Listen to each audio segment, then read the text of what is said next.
जी, अस्सलाम वालेकुम वरहमतुल्लाहि वबरकातुहू। मुअज़्ज़ज़ नाज़रीन, आप देख रहे हैं हमारा यूट्यूब चैनल हिकमत बसीरत।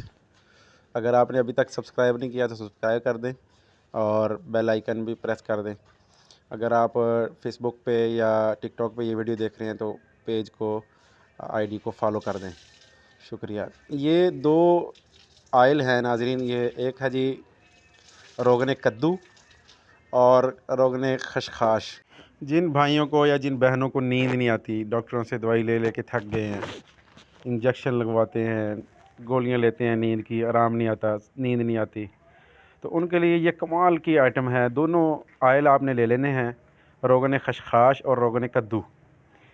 तो इनको दोनों को मिक्स भी कर सकते हैं और अलग अलग भी इस्तेमाल कर सकते हैं। सर की खुश्की, गर्मी और सर दर्द जिनको रहता है हीट की वजह से, अंदर हरारत बहुत ज़्यादा है, तो उसके लिए खास है, सर पे लगाने से नींद लाता है, ये खुश्की ख़त्म करता है।